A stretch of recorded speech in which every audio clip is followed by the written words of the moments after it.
Ici, je ne veux pas vous dire toutes les façons. Il y a des messages d'encouragement qu'on appelle des exhortations. Il y a des messages d'évangélisation pour attirer les gens à Christ. Alléluia. Il y a des messages prophétiques. Quand on annonce comme une bouche autorisée ce que Dieu dit, pour que cela touche les gens, que les gens reviennent à lui. Il y a plusieurs types de messages. Mais de temps en temps, parce que nous sommes une famille, il nous faut parler, causer comme en famille. C'est pourquoi le titre aujourd'hui, c'est juste causerie, je ne l'avais pas donné. Causerie, 2 points, continuons d'évangéliser. Causerie, 2 points, continuons d'évangéliser. Voilà. Et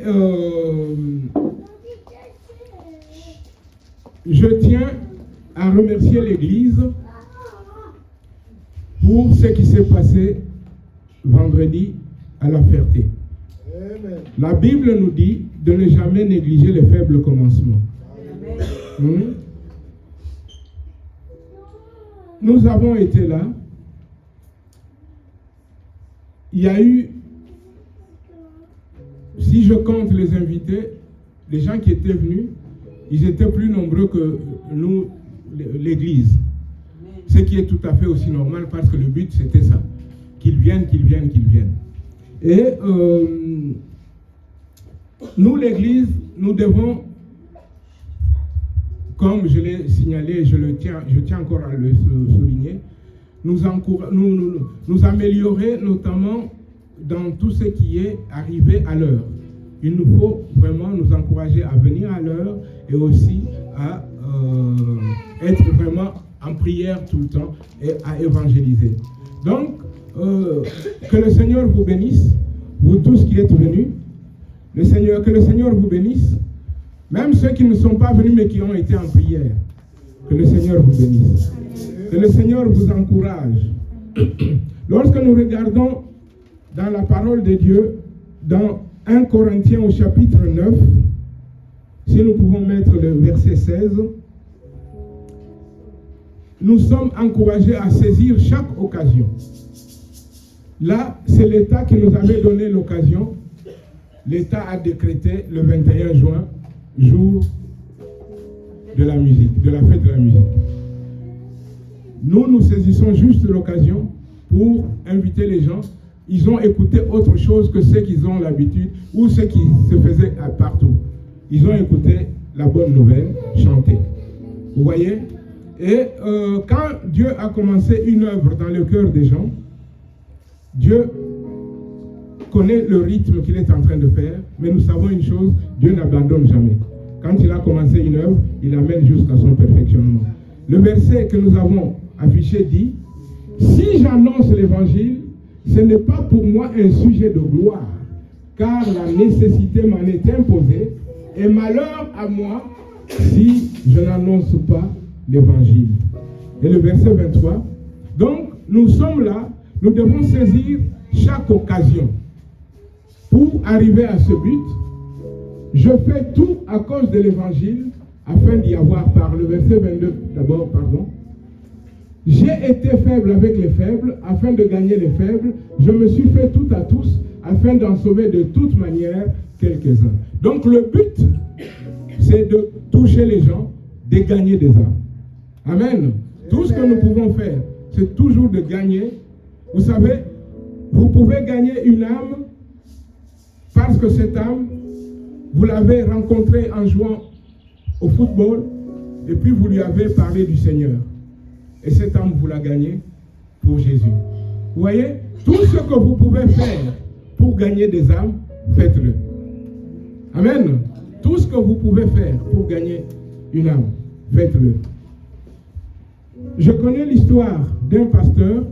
Je connais l'histoire parce que nous l'avions reçu, enfin nous l'avions accueilli dans le sud. C'est un pasteur allemand. Cet homme a quitté l'Allemagne pour faire l'œuvre de Dieu en France, et particulièrement à Marseille. Et quand il est arrivé à Marseille, il a voulu habiter le quartier le plus vieux de Marseille, qu'on appelle le Panier, pour ceux qui connaissent Marseille. Vous voyez, Cet homme-là va dans ce quartier pour la gloire de Dieu. Il lui ouvre une église. Cet homme, pour gagner des âmes, parce qu'il comprenait que les Marseillais, quand il y a football, et voilà, tous les Marseillais vont regarder le match de l'OM, cet homme a même pris son abonnement au stade, juste pour être avec les gens, profiter, leur parler de Jésus. Vous voyez? Donc, il nous faut aussi profiter, pas pour faire ce que les gens font de mauvais ou de mal, non, mais nous devons aussi aller vers les gens pour les gagner à Christ. Amen. Donc, saisissons chaque occasion, faisons tout ce que nous pouvons pour gagner les âmes à Christ. Alléluia. Voilà, donc, aujourd'hui, c'est une causerie. Causerie, on va parler en famille. Parler en famille. Je voudrais, en commençant cette causerie, vous rappeler l'amour de Dieu.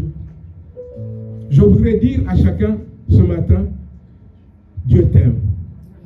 Amen. Amen. Dieu t'aime. Beaucoup de passages de la Bible le disent.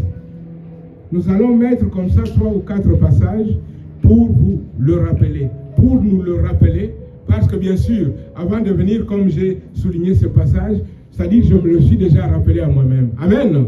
Et maintenant, c'est pour partager, pour aussi le dire à l'Église. Mettons le passage que nous avons pour cette année, qui est Ésaïe 54. Ésaïe 54, c'est le passage que nous avons reçu pour notre année, l'année d'élargissement et l'année d'affermissement. Mais au lieu de lire tout ce qu'on a lu pendant très longtemps, regardons juste le verset 8. Le verset 8 dit ceci: dans un instant de colère, je t'avais un moment dérobé ma face, mais avec un amour éternel, j'aurai compassion de toi, dit ton Rédempteur, l'Éternel. Amen. Un amour éternel. Dieu t'aime d'un amour éternel. Alléluia. Et cela ne changera jamais. Éternel veut dire qu'il n'a ni commencement ni fin. Dieu t'aime depuis toujours et il t'aimera toujours. Alléluia. J'aimerais que chacun de nous le sache. Dieu l'aime. Alléluia. Que nous dit Jérémie 31, 3. Jérémie 31, 3. Bien-aimé, va dans le même sens. Nous allons voir ce qu'il dit. Il dit, dès loin, l'Éternel se montre à moi. Je t'aime d'un amour éternel. C'est pourquoi je te conserve ma bonté. Amen. Amen. Dieu t'aime. Tel que tu es là. Dieu t'aime. J'aimerais que tu le saches. Il y a des choses qui peuvent arriver, qui peuvent même de fois te faire douter. J'ai rencontré un jeune homme à la Ferté-Bernard. Je ne sais pas ce vendredi, mais l'autre jour, quand on a distribué, c'était quoi? Le samedi d'avant. Ce jeune homme, il marchait avec les béquilles. Je vais vers lui pour lui dire l'amour de Dieu. Comme beaucoup de gens, il me dit, oui, mais si Dieu m'aime, mon père est décédé il y a je ne sais pas combien de temps. Et moi-même, j'ai eu un accident. Bien-aimé, l'amour de Dieu pour toi ne changera pas. Ce n'est pas parce que tu as mangé du taboulé hier que celui qui a mangé du poulet est plus aimé de Dieu que toi. Non, non. L'amour de Dieu est vrai pour toi. Alléluia. Dieu t'aime et il t'aime d'un amour éternel. Dieu t'a aimé alors que toi tu ne le connaissais pas. Dieu t'a aimé alors que tu étais pécheur, mort dans tes péchés. Alléluia. Bien-aimé, la Bible nous dit que Dieu a tant aimé le monde qu'il a donné Jésus-Christ son Fils pour que nous soyons sauvés. Alléluia. Alléluia. Dieu nous aime. Dieu nous aime. Ce matin, que chacun souligne cela dans son cœur. Dieu m'aime. Dieu m'aime. Quelles que soient les péripéties par lesquelles je peux passer, quels que soient les hauts, les bas, quelles que soient toutes choses qui m'arrivent, des bonnes tout comme des mauvaises choses selon moi, que je sache que Dieu m'aime. Son amour pour moi ne changera jamais. Alléluia. Amen. Que nous dit Romains 5:8. Romains 5:8. Alléluia. L'amour de Dieu. L'amour de Dieu, nous ne le connaissions pas. Nous étions perdus, nous étions morts dans nos péchés. Mais Dieu nous aimait. L'amour de Dieu. Mais Dieu prouve son amour envers nous. En ce que, lorsque nous étions encore des pécheurs, Christ est mort pour nous. Alléluia. Christ est mort pour toi. Christ est mort pour moi. Alors qu'on ne le connaissait même pas. On ne connaissait même pas Dieu. On ne connaissait même pas Dieu. J'aimerais juste que chacun de nous le sache. Je vous dis ces choses. C'est du basique. Mais je vous le dis parce que l'évangile démarre là. Alléluia. Alléluia. L'évangile démarre par le fait de savoir que Dieu t'aime. C'est parce qu'il t'aime qu'il a envoyé Christ sur la terre pour te sauver. Alléluia. C'est parce que Dieu t'aime que Christ est allé à la croix, qu'il a été chargé de tous tes péchés, les péchés passés, les péchés présents, et même les péchés que tu n'as même pas encore commis. Alléluia. Tous ces péchés que tu n'as même pas encore fait, Christ les a pris. Alléluia. Christ est allé à la croix. J'aimerais qu'on sache ces choses. Ce sont des choses simples, mais j'aimerais qu'on les sache. Alléluia.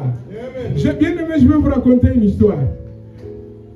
Tendez l'oreille parce que c'est une belle histoire. Peut-être que parmi vous, il y en a qui l'ont déjà écoutée, mais je vais quand même vous raconter cette histoire. Je vais la raconter avec mes mots, mais je vais vous la raconter parce que je la trouve belle. C'est l'histoire d'un homme. Disons, un homme qui était dans son véhicule. Il arrive, bien aimé, il est sur la route. Voilà que sa voiture pose des problèmes. L'homme se met sur le bord du chemin. Il ouvre le capot. Il veut réparer sa voiture. Ça fume. Cela m'est arrivé à moi déjà. Vous voyez? Il ouvre le capot et il n'arrive pas à arranger. Il passe des temps et des temps. Des heures et des heures. Une voiture arrive derrière. Une voiture de luxe. Une grande limousine. La voiture arrive et se gare derrière le monsieur. Le chauffeur de la limousine sort. Il ouvre la portière à son passager qui est derrière. L'homme descend en costume, 3 pièces, une belle allure, l'allure même d'un ministre, on dirait. Cet homme qui est sorti, cet homme qui a l'air d'un homme qui a réussi sa vie, s'avance, il va vers le chauffeur qui était en panne. Il lui demande qu'est-ce qui se passe. Mettez-vous à la place de ce monsieur, de ce chauffeur. Il est le dévisage du haut en bas et de bas en haut. Il regarde comme pour se dire, mais de quoi il se mêle lui? Lui, il est dans une belle voiture. Moi, je suis en panne et il vient me demander ce qui se passe. Mais cet homme a pensé cela, mais il n'a rien dit. Il regarde, bon, il finit par... un dialogue finit par s'installer. Cet homme qui était en panne lui dit, oui, depuis tout à l'heure, la voiture m'a lâché, j'essaie de réparer, rien ne se passe. Ah, le monsieur en costume, à l'allure d'un ministre, lui dit, allez vous asseoir dans votre voiture. Laissez-moi jeter un coup d'œil, parce que je m'y connais un peu. Bon, l'autre, il était fatigué depuis toutes ces heures qu'il essaie de tripoter sa voiture. Bon, il accepte, il va s'asseoir dans sa voiture. Voilà que le monsieur en costume regarde le moteur, il touche à peine et il dit à l'autre de démarrer. L'autre démarre, grrr, la voiture se met en marche. Le monsieur en costume sort un mouchoir blanc de sa veste, il s'essuie un peu les doigts, il dit à l'autre au revoir, il retourne dans sa limousine. L'autre dit non, attendez monsieur, mais combien je vous dois? L'autre ne répond pas rien. Et puis, d'ailleurs, dites-moi, pourquoi est-ce que vous avez réparé ma voiture? À vous regarder, ce n'est pas votre travail. Vous êtes en costume, voilà, Le monsieur s'arrête en costume, se retourne, lui dit, je m'appelle Henry Ford. Henry Ford. Je ne supporte pas un seul instant de voir une de mes créations tomber en panne sur le bord d'autoroute alors qu'elle est censée rouler. Henry Ford, c'est le propriétaire de la marque Ford. C'est lui qui a créé toutes ces voitures Ford. Ah, le monsieur regarde, il dit, bon. Donc le monsieur comprend. Vous voyez, Henry Ford a dit, il ne supporte pas de voir une voiture qu'il a créée, que ses ingénieurs ont façonnée, ont sorti de ses usines. Une voiture qui porte son nom, tombée en panne. Il s'en va. Acceptons de donner à Henry Ford ce qu'il a dit de lui-même, qu'il est le créateur des voitures. Mais il y a un créateur. C'est le Dieu Tout-Puissant. Alléluia. Pensez-vous une minute que Dieu supporte de voir les hommes et les femmes qu'il a créés être dans la galère? Jamais. Jamais. La Bible dit que c'est lui qui nous a créés. Il nous a créés à son image et à sa ressemblance. Alléluia. D'ailleurs, pour nous rappeler, tu peux nous le mettre. Genèse 1, tu nous mets le 26 et le 27. Genèse 1, le 26 et le 27. C'est ça? Voilà. La Bible dit, puis Dieu dit, faisons l'homme à notre image, selon notre ressemblance, et qu'il domine sur les poissons de la mer, sur les oiseaux du ciel, sur le bétail, sur toute la terre et sur tous les reptiles qui rampent sur la terre. Dieu créa l'homme à son image, il le créa à l'image de Dieu, il créa l'homme et la femme. Amen. Dieu a créé l'homme, Dieu a créé la femme. Et la femme et l'homme sont créés à l'image de Dieu. Nous sommes créés à l'image de Dieu. Nous sommes créés à la ressemblance de Dieu. Bien-aimés, si Henry Ford peut se soucier de ces voitures qui tombent en panne, Dieu se soucie des hommes qu'il a créés. Et Dieu n'accepte pas que les hommes soient dans la galère. Alléluia! Et parce que Dieu n'accepte pas, parce que Dieu n'accepte pas, Dieu a envoyé un sauveur. Alléluia! Dieu nous a envoyé son Fils unique pour que son Fils aille à la croix à ta place et à ma place, pour que son Fils répare ce qui a été abîmé. Alléluia! Comme Henry Ford est venu réparer la voiture en panne, Christ est venu pour cela. Alléluia! Christ est venu pour toi. Christ est venu pour moi. Christ est venu pour tous ceux que nous voyons dans la rue. Qu'ils connaissent Dieu ou qu'ils ne connaissent pas encore Dieu. Ils sont faits à l'image de Dieu. Alléluia.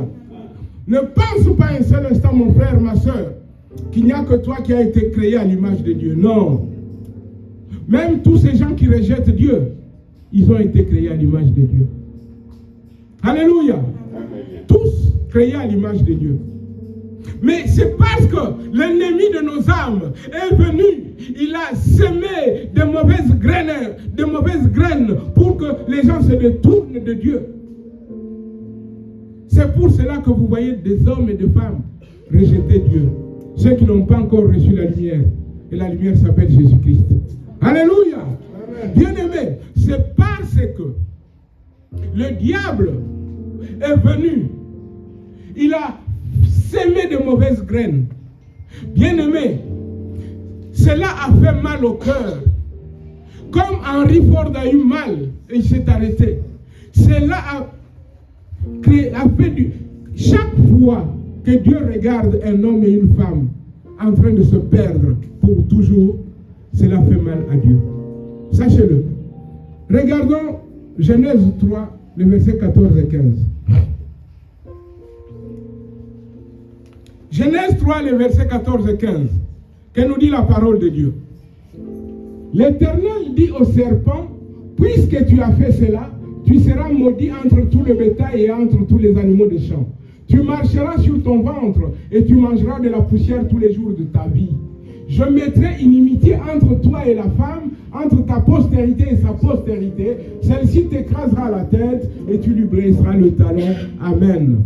Pourquoi est-ce que Dieu a maudit le serpent? Parce que cela lui a fait mal de voir que le serpent a s'aimer, à tromper, à s'aimer quelque chose qui éloignait la créature de Dieu. Cela a fait mal à Dieu. Si ça ne lui faisait pas mal, pourquoi Dieu n'allait pas maudire Satan? Le serpent représente Satan. Si ça ne faisait pas mal à Dieu, Dieu allait dire, ce sont vos histoires, débrouillez-vous. Dieu allait dire ça. Mais ce n'est pas le cas. Si Dieu maudit le serpent, c'est parce que Dieu a eu mal. Alléluia. Dieu a eu mal. Dieu a eu mal de voir des hommes et des femmes qu'il a créés à son image être entraînés dans la mort. Dieu a eu mal. Aujourd'hui, ça n'a pas changé. Aujourd'hui encore, Dieu a mal. Aujourd'hui encore, Dieu a mal. Mais avant cela, je voudrais encore vous emmener dans une autre lecture. Une lecture qui montre que Dieu a mal. Le cœur de Dieu souffre quand Dieu voit les hommes et les femmes aller en enfer. Les hommes et les femmes, Dieu ne les a pas créés pour aller en enfer. Mais c'est parce que l'ennemi est venu faire quelque chose. Jonas, chapitre 4, le verset 11. Nous connaissons cette histoire. Et là encore, le Saint-Esprit nous dévoile le cœur de Dieu. Le cœur de Dieu. Que dit Dieu ici, avant de lire? Vous connaissez cette histoire. Dieu a mal de voir tout un peuple, tout un pays en train de mourir. Dieu dit à Jonas, va à Ninive, annonce-leur le salut. Jonas n'aimait pas ce peuple. Jonas ne veut pas y aller. Nous connaissons l'histoire. Dieu va affréter un grand navire pour amener Jonas. Vous connaissez l'histoire. Le poisson qui va avaler Jonas, qui va l'amener. Après, Jonas va à Ninive. Jonas annonce la bonne nouvelle. Voilà que les gens se tournent effectivement vers Dieu. Les gens ont écouté. Mais Jonas n'est pas content. Jonas se retire de la ville. Jonas va voir une petite plante germer. En très peu de temps, Jonas se met. Il a au moins l'ombre parce que le soleil tapait. Voilà que le lendemain, Dieu envoie un souffle chaud qui détruit cette plante. Jonas est fâché. C'est là que Dieu va lui parler. Et moi, remets le 10, on dit le 10 comme j'ai parlé, on dit le 10 et puis on met le 11.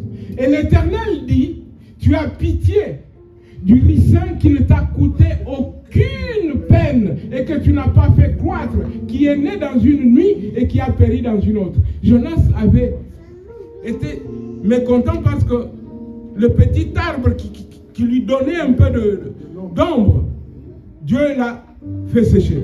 Et maintenant Dieu lui dit, et moi, je n'aurai pas pitié de Ninive, la grande ville, dans laquelle se trouvent plus de 120 000 hommes qui ne savent pas distinguer leur droite de leur gauche, et des animaux en grand nombre.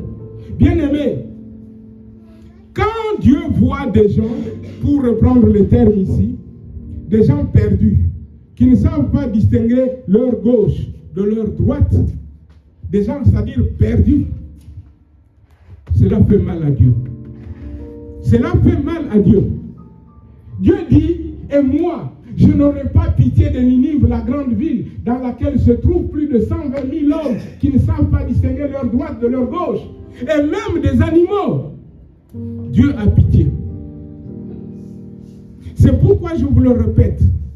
Si l'œuvre de Dieu à faire doit être claire dans nos têtes, je vous rappelle, souvenez-vous de ce que nous avons comme notre vision dans l'Église. Saint sacerdoce, sacerdoce royal. Être une maison de prière.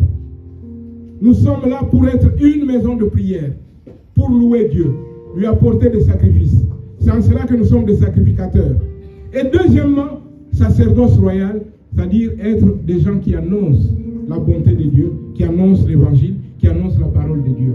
Donc Dieu veut que les gens soient sauvés. Ninive, comme je l'ai dit tout à l'heure, c'était des ennemis d'Israël. Mais Dieu aime tout le monde. Nous, les chrétiens, ne pensons pas que Dieu n'est que pour nous et que tous les autres, Dieu ne les aime pas. Nous nous trompons si nous pensons comme ça. Dieu aime tout le monde. Dieu aime les bouddhistes que vous voyez là. Dieu aime les musulmans. Dieu aime les catholiques. Dieu aime les inconvertis. Dieu les aime. Mais c'est parce qu'il les aime qu'il veut les sauver. Alléluia. C'est parce qu'il les aime que la Bible déclare, car Dieu a tant aimé le monde et qu'il a donné son Fils unique, afin que quiconque ne périsse point, mais qu'il ait la vie éternelle. Dieu aime tout le monde. Pourquoi? Parce qu'il a créé tout le monde à son image. Les blancs, les jaunes, les rouges, les verts, les violets, tous nous sommes à l'image de Dieu. Alléluia. Amen. Tous nous sommes à l'image de Dieu. C'est pourquoi j'aime bien le verset de Jonas. Parce que je me suis dit, pourquoi est-ce que le Saint-Esprit a voulu que ce soit le dernier verset du livre? C'est le dernier verset du livre de Jonas. Pour nous dire, Dieu aime les gens de Ninive. Alléluia. Dieu aime les gens de Ninive. Alléluia, alléluia. Dieu souffre quand il voit les gens qu'il a créés, comme on a dit, être malmenés par l'ennemi. Souvenez-vous du peuple d'Égypte, du peuple d'Israël en Égypte.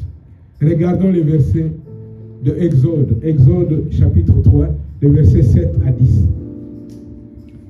Dieu n'est pas indifférent à ta douleur. Dieu n'est pas indifférent à tout ce qui t'arrive. Dieu t'aime, Dieu t'aime, Dieu t'aime. Et Dieu veut régler tous tes problèmes. Alléluia. Dieu veut régler tous tes problèmes. Et tous ces problèmes que tu peux rencontrer, trouve leur solution en Jésus-Christ.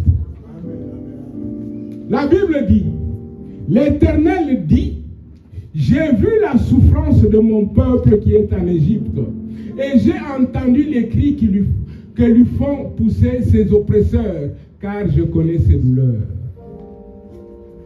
Je suis descendu pour le délivrer de la main des Égyptiens et pour le faire monter de ce pays dans un bon pays, dans un bon et vaste pays, dans un pays où coule le lait et le miel, dans les lieux qu'habitent les Cananéens, les Hésiens, les Amoréens, les Phérésiens, les Éviens et les Jébusiens. Voici les cris d'Israël sont venus jusqu'à moi et j'ai vu l'oppression que leur font subir les Égyptiens. Le verset 10, maintenant, va, je t'enverrai auprès de Pharaon et tu feras sortir d'Égypte mon peuple, les enfants d'Israël. Amen. Amen. Dieu souffre de voir son peuple souffrir. Si Dieu souffre, c'est la raison pour laquelle Dieu t'a mandaté, toi et moi, pour que nous allions auprès de ces gens qui ne le connaissent pas, pour leur dire Dieu vous aime. Alléluia. Amen. C'était la grande mission que Dieu a donnée à Moïse. Va auprès de Pharaon, c'est-à-dire Pharaon représente ici le diable. Va auprès du diable qui tient encore mes enfants captifs, les hommes que j'ai créés. Va pour libérer ce peuple. C'est la raison pour laquelle Jésus est venu. Pour prendre tous nos péchés sur lui, sur ses épaules. Aller à la croix, mourir à notre place. Et être ressuscité 3 jours après. Pour qu'ainsi, tout celui qui met sa foi en Jésus-Christ reçoive la vie éternelle. Alléluia! Voilà le but de la venue de Jésus. Voilà la mission que tu as. Voilà la mission de l'Église. Allez faire de toutes les nations des disciples. Alléluia! Voilà la mission que nous avons. Le cœur de Dieu souffre quand il voit ton voisin être perdu. Je vous ai déjà dit que ma prière, il y a des années, il y a beaucoup d'années. Je n'étais même pas pasteur. Mais ma prière, c'était: Seigneur, un jour, donne-moi une église à côté d'un cimetière. Pour que chaque jour, je dise aux gens: regardez, on est en train d'aller enterrer les gens. Et parmi les gens qu'on enterre là, beaucoup n'ont pas connu Christ. C'est-à-dire qu'ils sont perdus pour de bon. Alléluia. Pour que cela crée en nous quelque chose pour qu'on aille sauver les gens. Alléluia. Amen. Tous ces jours. Et encore ici, on est dans un pays développé où les gens ne meurent pas tous les jours. Il y a des pays en Afrique où si vous êtes à côté d'un cimetière, mais le cimetière s'agrandit tous les jours. Parce qu'il y a des gens qui meurent tous les jours. Et les gens qui meurent tous les jours, beaucoup vont en enfer parce qu'ils n'ont pas connu Christ. Est-ce que toi tu vas te croiser les bras? Nada. Dieu veut que tu contribues au salut des gens. Alléluia. Amen. Dieu veut que tu contribues au salut des gens. Alléluia, alléluia, alléluia, alléluia. Bien-aimés, nous avons lu cette histoire de Henry Ford. Cet homme qui s'inquiétait parce qu'il voyait juste des voitures qui avaient des problèmes. Mais nous voyons des hommes qui ont des problèmes. Et nous voulons que tous ces hommes soient sauvés. Alléluia. Je veux vraiment que ce souci-là soit sur vos cœurs. Je veux que ce souci-là soit sur vos cœurs. Je vous le dis de la part du Seigneur. Ayez ce chagrin-là. Quand vous voyez des gens mourir sans connaître Jésus, et faites tout pour que ces gens reçoivent le Seigneur avant de quitter cette terre. Un enfant de Dieu n'a pas à se croiser les bras. Que la fatigue soit là, levez-vous. Que la fatigue soit là, levez-vous. Tant qu'il y a des âmes qui vont en enfer, levez-vous. Tant qu'il y a des âmes qui vont en enfer, levez-vous. On a une grande mission. On a une grande mission à faire. Comme nous le disons souvent, cette grande mission commence dans nos maisons. Alléluia. Qu'il n'y ait pas dans ta maison des gens qui vont aller en enfer. Et encore moins à cause de toi. Qu'il n'y ait personne qui soit perdu à cause de toi. Parce que tu es dur. Parce que ceci, cela. Parce que tu fais du mal. Aimons sauver les gens. C'est cela la grande mission que le Seigneur nous a donnée. Alléluia. Mais il n'y a pas que les gens de ta maison. Parce que le Seigneur veut que tu sois témoin, pas seulement à Jérusalem, mais aussi dans toute la Judée, et aussi dans la Samarie, et aussi jusqu'aux extrémités de la terre. C'est ce que le Seigneur veut pour toi. Alléluia. Amen. Alléluia. Amen. Vous voyez, bien-aimés,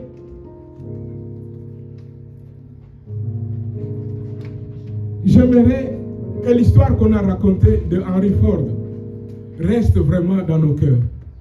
Alléluia. Si cet homme pouvait se soucier de ses voitures, que toi tu te soucies comme Dieu des âmes qui se perdent. Alléluia. Si cet homme, malgré son beau costume, pouvait sortir de sa voiture pour aller mettre ses doigts dans un moteur avec de l'huile, que toi aussi, tu fasses tout pour gagner des âmes. Alléluia. Je vous avoue que je voulais passer déjà à autre chose. Mais, vous voyez, depuis le mois de mai, juin, ce qu'il y avait sur mon cœur, c'est vraiment parler à l'Église de l'évangélisation. Continuons d'évangéliser. Continuons de gagner des âmes. Alléluia. Parce que telle est la grande mission que le Seigneur nous a donnée. Lui qui a créé l'homme et la femme à son image, son cœur souffre quand une personne est perdue. Il y a un chant en lingala. Ce chant disait ou dit, je le chante un peu en lingala. Je sais que je fais toujours une erreur au niveau du ton, mais ce chant dit Mwana nzambe okei wapi motema papa ezali kobeta bisengo ya mokili okumbelinga mwana wapi azonga. C'est ça. Dieu dit, la chanson dit, Mwana nzambe, fils de Dieu, enfant de Dieu, où vas-tu? Les plaisirs de ce monde, Dieu interprète les plaisirs de ce monde. Les plaisirs de ce monde, où amenez-vous mes enfants? Le cœur de Dieu peine, souffre. Parce que Dieu voit quelqu'un en train de se perdre. Si le cœur de Dieu souffre, ton cœur doit aussi souffrir. Alléluia. Parce que tu es le représentant de Dieu. Alléluia, alléluia, alléluia. Alléluia. J'aimerais bien aimer, pour terminer cette causerie, comme je vous avais dit, c'était une causerie. De temps en temps, j'aime pas apporter autre chose que des causeries, de temps en temps, parce qu'il faut qu'on se parle sur un autre ton. Parce que quand on annonce la parole, on annonce, on intonne, on proclame, voilà. Mais là, ce n'était pas une proclamation, c'était une causerie en famille, pour mettre sur le cœur de chacun le désir d'aller, de gagner encore des âmes. Gagner des âmes, c'est la vie de tout chrétien pour toute la vie. Ce n'était pas seulement pour le mois de mai, ni seulement pour le mois de juin. Non, que nous continuions à gagner des âmes. Amen. Amen. Je vais donc vous demander à l'église. On va se mettre debout pour prier. Maintenant, on va se mettre debout pour prier. Pour que chacun de nous, alléluia, oui, que chacun de nous dise à son Seigneur, Seigneur, j'ai reçu ce message et je veux, Dieu de grâce, qui est dans mon cœur. Oh oui, c'est ce fardeau d'aller et de gagner des âmes. Parce qu'il y a encore aujourd'hui des âmes qui vont en enfer. Seigneur, ton cœur souffre et moi je veux me lever pour te dire, me voici, Seigneur, je vais sur le terrain. Tu as déjà reçu la mission. L'ordre de mission a déjà été donné. Maintenant, tu vas juste élever la voix pendant que nos bien-aimés nous conduisent dans un cantique.